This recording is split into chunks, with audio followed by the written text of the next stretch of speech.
उस समय भारतीय जनता पार्टी के लोगों ने बड़ा शोर मचाया था, हल्ला मचाया था, ये हो नहीं सकता। भारतीय जनता पार्टी के लोगों ने 16 फाइनेंस कमीशन से आरडीजी बंद करवाई है।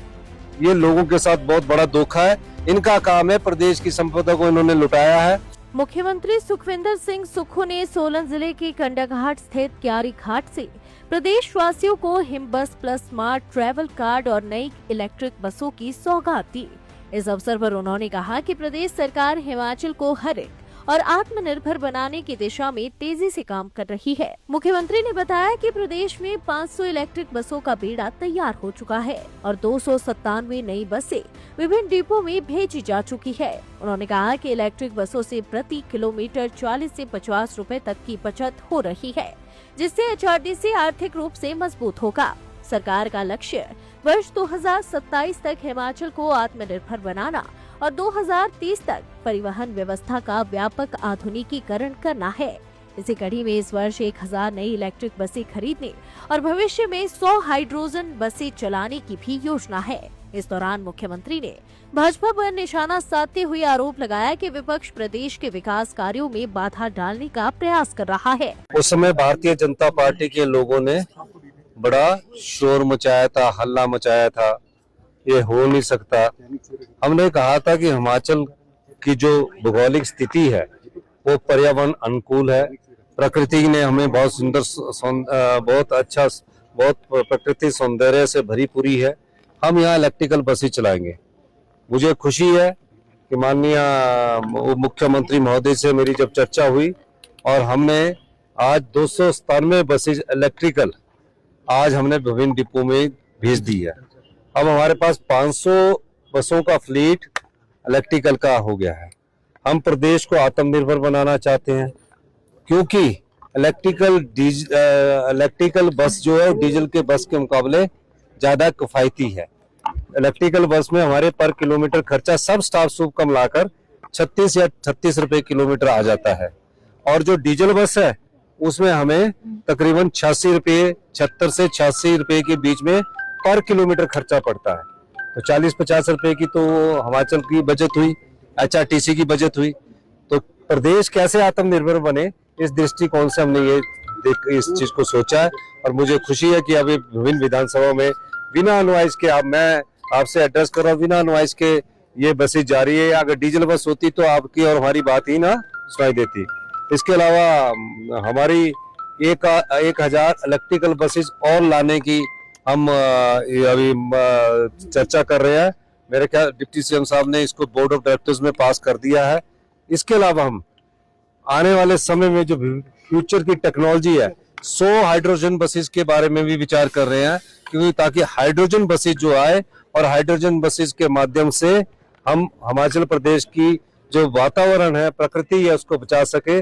जो क्लाइमेट चेंज के कारण नुकसान हो रहा है, हिमाचल हिंदुस्तान की सबसे लीडिंग स्टेट बने, इस दिशा में हमारी सरकार ने कार्य कर रहे हैं। और 1000 बसेस जो है इसी साल उसका टेंडर हो जाएगा और आने वाले समय में वो उपलब्ध होगी। और जल्दी जो एचआरटीसी के कर्मचारी बेचारे हड़ताल करते हैं या पेंशन समय पर नहीं मिलती है, हमारे समय तो फिर भी ठीक है। मैं डिप्टी चीफ मिनिस्टर साहब से बात कर रहा, बिल्कुल सही समय पर। वो भारतीय जनता पार्टी का समय भूल गए जब 2-2 महीने तक तनख्वाह नहीं मिलती थी, पेंशन नहीं मिलती थी। हम लोग तो फिर भी समय पर दे रहे हैं। लेकिन क्या एचआरटीसी आत्मनिर्भर बने, उसलिए ये परिवर्तन किया जा रहा है। बसेस सरकार खरीद कर दे रही है और बसेस सारी सरकार खरीद कर दे रही है, अपने पैसे से खरीद कर दे रही है। और किस तरह हम सेल्फ रिलायंट सभी दिशा में बढ़े, इस दृष्टिकोण से हमारी सरकार ने ये फैसला किया। इसमें अलग ये है कि पर चार्ज 180 किलोमीटर चल रही है, नॉइज नहीं है, और बिल्कुल पहले की जो इलेक्ट्रिकल बस है उसमें पुरानी टेक्नोलॉजी थी, इसमें लेटेस्ट टेक्नोलॉजी को अपनाया गया है। और जब टेक्नोलॉजी में चेंजिंग आ रही है, अब बैटरी स्टोरेज कितनी होनी है, अभी ये 200 किलोमीटर उस समय थी जब हमने टेंडर किया, 1.5-2 साल हो गया इसको। तो हमने इनको जब डराया इलेक्ट्रा वालों को कि हम पेनल्टी लगाएंगे तो थोड़ी जल्दी में ये आए। लेकिन अब जो हम अगली बसेस लेंगे वो पर चार्ज, यानी कि एक बार चार्ज होने के बाद 250 से 300 किलोमीटर चलेगी। उस ढंग से हम एक नई इलेक्ट्रिकल बसेस 1000 लेंगे, ताकि आने जाने में एक ही बार चार्जिंग हो, किसी पेट्रोल पंप पर रुकने की जरूरत ना हो, और चार्जिंग स्टेशन जहाँ पेट्रोल पंप होंगे वहां भी रुके। हमारा प्लान है 2027 तक आत्मनिर्भर बनना। अगर भारतीय जनता पार्टी ने इस प्रदेश के लोगों की आरडीजी नहीं बंद की होती। आरडीजी कोई राज्य सरकार का नहीं है, आरडीजी किसका है? वो जनता का है। 1952 से आरडीजी हिमाचल प्रदेश सरकार को मिलती आ रही थी। हर साल 8 से 10 हजार करोड़ रुपया 1952 से 2026 तक मिलता आ रहा था। 16 फाइनेंस कमीशन ने उस आरडीजी को बंद कर दिया। ये देखकर कि हमारी जो नीतिगत बदलाव लाए हैं, जो हमने व्यवस्था परिवर्तन किया है और जो भ्रष्टाचार के चौथ दरवाजों से जो पैसे रोके हैं, उनसे हिमाचल तो बड़ी तेजी से आत्मनिर्भर बन रहा है। तो इन्होंने कोई प्लान नहीं किया, तो भारतीय जनता पार्टी के लोगों ने 16 फाइनेंस कमीशन से आरडीजी बंद करवाई है। ये लोगों के साथ बहुत बड़ा धोखा है। और उतने बीजेपी वाले तो इतने बेशरम है, क्यों आ रहा कि आरडीजी 2031 से अगर 8,000 करोड़ रुपया आपकी जेब से काट दिया जाए तो आपको कैसा महसूस होगा?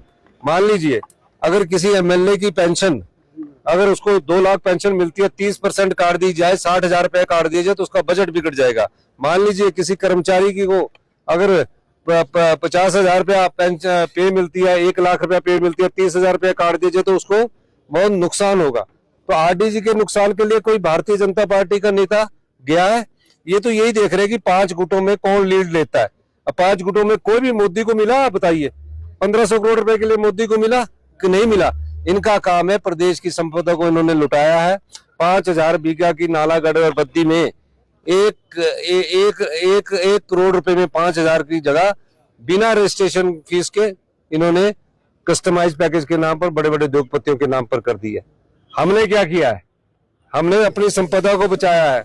हमने वाइल्ड फ्लावर हाउस से 421 रुपए लिए, हमने जेएसडब्ल्यू से 150 करोड़ रुपए लिए, और हमारा किशाऊ बांध में 600 करोड़ रुपए अभी के हिसाब से, उस समय 1000 करोड़ आएगा। बीबीएमबी में हमने कहा कि किशाऊ पर हम तब साइन करेंगे जब हरियाणा गवर्नमेंट ये लिख के देगी कि जो हमारा एरियर है जो 2011 से फंसा हुआ है, उसकी आज पेशी भी थी, अगर लिख के देगी तब हम किशाऊ बांध में साइन करेंगे। मैं जानता हूं कि अगर किशाऊ में एग्रीमेंट में, एमओयू में समझौता नहीं हुआ तो आधा हरियाणा, आधी दिल्ली, आधा राजस्थान और गुड़गांव पूरा सूख जाएगा, ये मैं जानता हूं। तो मैंने कहा कि प्यार से नहीं दे रहे, कानूनी लड़ाई से नहीं दे रहे, कानून में सुप्रीम कोर्ट ने हमारे पास फैसला कर दिया। इसका मतलब है कि हमारी जो 75 लाख की जनसंख्या है उनको बुद्धू नहीं सोचे, अब पढ़ी लिखी जनता है, 99% हम पढ़े लिखे लोग हैं। तो हम अपने अधिकार मांग रहे हैं और देश की सेवा में, हम देश की सेवा में पानी क्या सब कुछ त्याग करने के लिए तैयार रहते हैं। चाहे परमवीर चक्कर सबसे ज्यादा हिमाचल प्रदेश में हो, चाहे पानी की बात हो, हम देने के लिए हमेशा तैयार रहते हैं।